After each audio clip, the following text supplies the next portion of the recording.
আসসালামু আলাইকুম এভরিওয়ান। আজকে আমরা কথা বলবো ৮-৯ হাজার টাকায় সেরা দুটি phone Samsung Z70 versus Walton orbit Y12 এই দুটি ফোন নিয়ে। দুটি ফোনের ভালো মন্দ দিক খুঁজে বের করে পার্ট বাই পার্ট কম্পেয়ার করে দেখব কোন ফোনটি সেরা আর সেরা।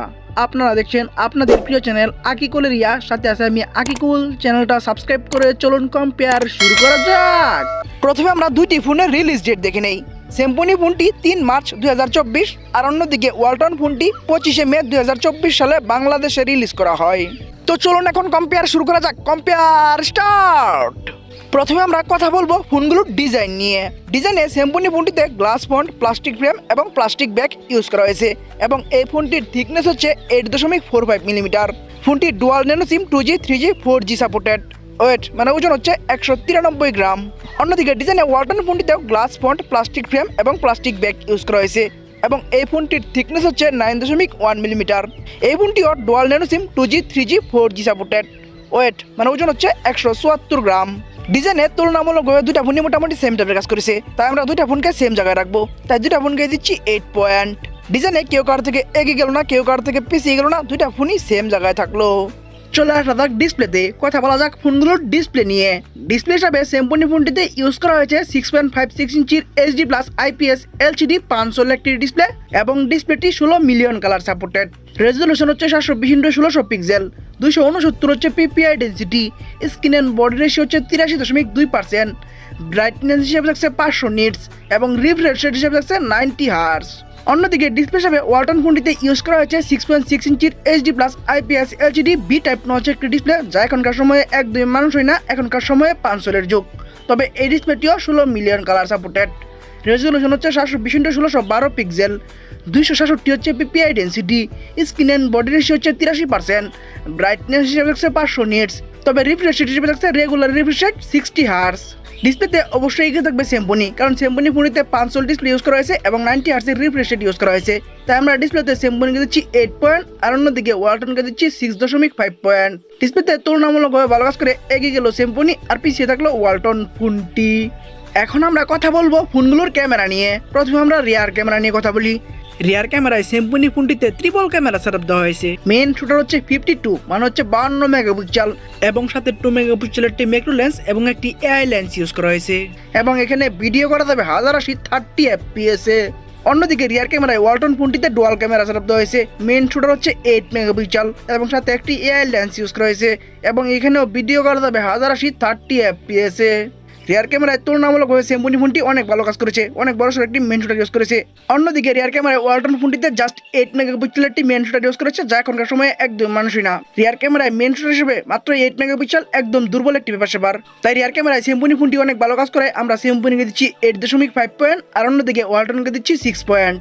রিয়ার ক্যামেরায় তুলনামূলকভাবে স্যামসুং ফোনটি খুব ভালো কাজ করে অনেকটা এগিয়ে গেল আর তুলনামূলকভাবে অনেক দুর্বল কাজ করে পিছিয়ে থাকলো ওয়ালটন ফোনটি। চলে আসা যাক ফ্রন্ট ক্যামেরায়। কথা বলা যাক ফোনগুলোর ফ্রন্ট ক্যামেরা নিয়ে। ফ্রন্ট ক্যামেরায় স্যামসুং ফোনটিতে ইউজ করা হয়েছে 8 মেগাপিক্সেলের একটি ক্যামেরা এবং এখানেও ভিডিও করা যাবে 1080 30 FPS এ।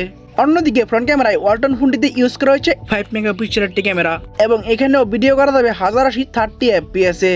ফ্রন্ট ক্যামেরাতে অবশ্যই এগিয়ে থাকবে স্যামসুং, কারণ স্যামসুং ফোনটিতে ওয়ালটনের তুলনায় বড় ফ্রন্ট ক্যামেরা দেওয়া হয়েছে। তাই আমরা ফ্রন্ট ক্যামেরায় স্যামসুংকে দিচ্ছি 8 পয়েন্ট আর অন্যদিকে ওয়ালটনকে দিচ্ছি 7 পয়েন্ট। রিয়ার এবং ফ্রন্ট দুই ক্যামেরাতে তুলনামূলকভাবে অনেক ভালো কাজ করে এগিয়ে থাকলো স্যামসুং আর পিছিয়ে থাকলো ওয়ালটন ফোনটি। এখন আমরা কথা বলবো ফোনের একটি গুরুত্বপূর্ণ বিষয় র্যাম, স্টোরেজ এবং প্রাইস নিয়ে।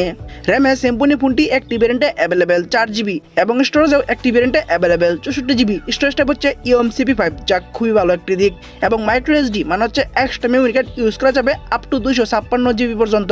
ভিডিও অফিসিয়াল প্রাইসে এই ফোনটি একটি ভ্যারিয়েন্টে অ্যাভেলেবেল 9499 টাকা 464 এই একটি ভ্যারিয়েন্টে ফোনটি বাংলাদেশে অ্যাভেলেবেল। অন্যদিকে ওয়ালটন ফোনটিও র্যামে একটি ভ্যারিয়েন্টে অ্যাভেলেবেল 4GB র্যাপিড মেমোরি এবং স্টোরেজও একটি ভ্যারিয়েন্টে অ্যাভেলেবেল 64GB। স্টোরেজ টাইপ হচ্ছে eMMC 5.1।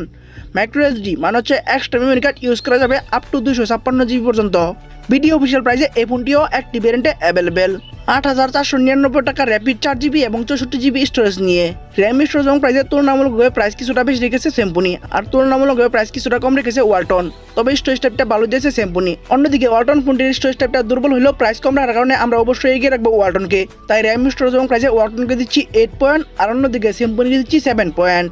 র্যাম, স্টোরেজ এবং প্রাইস কিছুটা কম রেখে এগিয়ে গেল ওয়ালটন আর পিছিয়ে থাকলো স্যামসুং ফোনটি। এখন আমরা কথা বলবো একটি ফোনের সব থেকে গুরুত্বপূর্ণ বিষয় প্রসেসর এবং পারফরমেন্স নিয়ে। প্রসেসর হিসেবে সেমবুনি ফোনটিতে ইউজ করা হয়েছে ইউনিসক টাইগার সিরিজের T606 12nm আর্কিটেকচার বিল করা 1.6 GHz একটি অক্টা-কোর প্রসেসর। 2024 সালের প্রসেসর লিস্টে এই প্রসেসরটি 130 নম্বর আছে। এই প্রসেসরটির আনটোজ স্কোর হচ্ছে 2,39,000 প্লাস এবং গিগবেঞ্চ স্কোর হচ্ছে সিঙ্গেল করে 371 এবং মাল্টি করে 1388 এবং অ্যান্ড্রয়েড ভার্সন হিসেবে থাকছে অ্যান্ড্রয়েড 13। অন্যদিকে প্রসেসর হিসেবে ওয়ালটন ফোনটিতে ইউজ করা হয়েছে ইউনিসক SC9863A 28nm আর্কিটেকচার বিল করা 1.6 GHz এর একটি অক্টা-কোর প্রসেসর। 2024 সালের প্রসেসর লিস্টে এই প্রসেসরটি 244 নম্বর আছে। এই প্রসেসরটির আনটোজ স্কোর হচ্ছে 34,000 প্লাস এবং গিগবেঞ্চ স্কোর হচ্ছে সিঙ্গেল করে 123 এবং মাল্টি করে 427। তবে অ্যান্ড্রয়েড ভার্সন হিসেবে এখানে থাকছে অ্যান্ড্রয়েড 13। দুইটা ফোনই সেম অ্যান্ড্রয়েড ভার্সন 13 ইউজ করলেও তুলনামূলকভাবে প্রসেসরটা একদম দুর্বল দিয়েছে ওয়ালটন। অন্যদিকে প্রসেসরটা তুলনামূলকভাবে ভালো দিয়েছে সেমপুনি। তাই প্রসেসর এবং পারফরমেন্সে অবশ্যই এগিয়ে থাকবে সেমপুনি। তাই সেমপুনিকে দিচ্ছি 8 পয়েন্ট আর অন্যদিকে ওয়ালটনকে দিচ্ছি 6.5 পয়েন্ট। প্রসেসর এবং পারফরমেন্সে প্রসেসরটা ভালো দিয়ে এগিয়ে গেল সেমপুনি আর তুলনামূলকভাবে দুর্বল প্রসেসর ইউজ করে অনেকটা পিছিয়ে থাকলো ওয়ালটন ফোনটি। চলে আসা যাক ব্যাটারিতে, কথা বলা যাক ফোনগুলোর ব্যাটারি নিয়ে। ব্যাটারিতে দুইটা ফোনে একদমই সেম টাইপের কাজ করা হয়েছে। দুইটা ফোনে ইউজ করা হয়েছে 5000 mAh এর ব্যাটারি এবং দুইটা ফোনে থাকছে 10 মানে হচ্ছে 10 ওয়াটের ফাস্ট চার্জিং এবং দুইটা ফোনে টাইপ সি ইউজ করা হয়েছে। ব্যাটারিতে দুইটা ফোনে একদমই সেম টাইপের কাজ করায় আমরা দুইটা ফোনকে সেম জায়গায় রাখবো। তাই দুইটা ফোনকে দিচ্ছি 8 পয়েন্ট। ব্যাটারিতে কেউ কারো থেকে এগিয়ে গেল না, কেউ কারো থেকে পিছিয়ে গেল না, দুইটা ফোনই সেম জায়গায় থাকলো। এখন আমরা কথা বলবো ফোনগুলোর সাউন্ড নিয়ে। সাউন্ডে সেমপুনি ফোনটিতে 3.5mm জ্যাক থাকছে এবং লাউড স্পিকার থাকছে এবং এখানে আমরা নয়েজ ক্যান্সেলেশন মাইক পাচ্ছি কিন্তু স্টেরিও স্পিকার বা ডুয়াল স্পিকার পাচ্ছি না। অন্যদিকে সাউন্ডে ওয়ালটন ফোনটিতেও 3.5mm জ্যাক ইউজ করা হয়েছে এবং লাউড স্পিকার থাকছে, তবে এখানে আমরা নয়েজ ক্যান্সেলেশন মাইক পাচ্ছি না এবং স্টেরিও স্পিকার বা ডুয়াল স্পিকারও পাচ্ছি না। সাউন্ডে নয়েজ ক্যান্সেলেশন মাইক বেশি ইউজ করে অবশ্যই এগিয়ে থাকবে সেমপুনি। তাই সেমপুনিকে দিচ্ছি 8.5 পয়েন্ট আর অন্যদিকে ওয়ালটনকে দিচ্ছি 8 পয়েন্ট। সাউন্ডের তুলনামূলকভাবে ভালো কাজ করে এগিয়ে গেল সেমপুনি আর পিছিয়ে থাকলো ওয়ালটন ফোনটি। চলে আসা যাক সেন্সরে, কথা বলা যাক ফোনগুলোর সেন্সর নিয়ে। সেন্সরেও দুইটা ফোনে একদমই সেম টাইপের কাজ করা হয়েছে। দুইটা ফোনে ইউজ করা হয়েছে সাইড মাউন্টেড ফিঙ্গারপ্রিন্ট, তবে দুইটার একটাতে আমরা জাইরোস্কোপ সেন্সরটি পাচ্ছি না। সেন্সরের দুইটা ফোনে একদমই সেম টাইপের কাজ করায় আমরা দুইটা ফোনকে সেম জায়গায় রাখবো। তাই দুইটা ফোনকে দিচ্ছি 8 পয়েন্ট। সেন্সরেও কেউ কারো থেকে এগিয়ে গেল না, কেউ কারো থেকে পিছিয়ে গেল না, দুইটা ফোনই সেম জায়গায় থাকলো। আমরা ভিডিওর শেষের দিকে চলে এসেছি। শেষের দিকে যা হয় তা হচ্ছে রেজাল্ট নিয়ে কথা বলতে হয়। রেজাল্ট থেকে বোঝা যায় কে এগিয়ে গেল কে পিছিয়ে গেল। তো চলুন এখন আমরা ফোনগুলোর রেজাল্ট নিয়ে কথা বলি। প্রথমে আমরা সেমপুনি Z70 এই ফোনের রেজাল্ট নিয়ে কথা বলি। এই ফোনটি ডিজাইন হচ্ছে 8 display 8, rear camera 8.5, front camera 8, RAM storage প্রাইসে 7, প্রসেসরে 8, ব্যাটারিতে 8, সাউন্ডে 8.5, সেন্সরে 8, ওভারঅল মাই পয়েন্ট আমি তাদেরকে দিচ্ছি 9 পয়েন্ট। অন্যদিকে ওয়ালটন অরবিট Y12 এই ফোনটির রেজাল্ট হলো ডিজাইন পাচ্ছে 8, ডিসপ্লেতে 6.5, রিয়ার ক্যামেরায় 6, ফ্রন্ট ক্যামেরায় 7, র্যাম স্টোরেজ প্রাইসে 8, প্রসেসরে 6.5, ব্যাটারিতে 8, সাউন্ডে 8, সেন্সরে 8, ওভারঅল মাই পয়েন্ট আমি তাদেরকে দিচ্ছি 7 পয়েন্ট। ওভারঅল মাই পয়েন্টে সেমপুনিকে এগিয়ে রাখার কারণ হচ্ছে সেমপুনি ফোনটি তুলনামূলকভাবে ভালো কাজ করেছে। তো চলুন এখন আমরা মেন রেজাল্ট মানে হচ্ছে টোটাল পয়েন্ট নিয়ে কথা বলা যাক। টোটাল পয়েন্টে ওয়ালটন অরবিট Y12 এই ফোনটি টোটাল পাচ্ছে 73 মানে হচ্ছে 73 পয়েন্ট।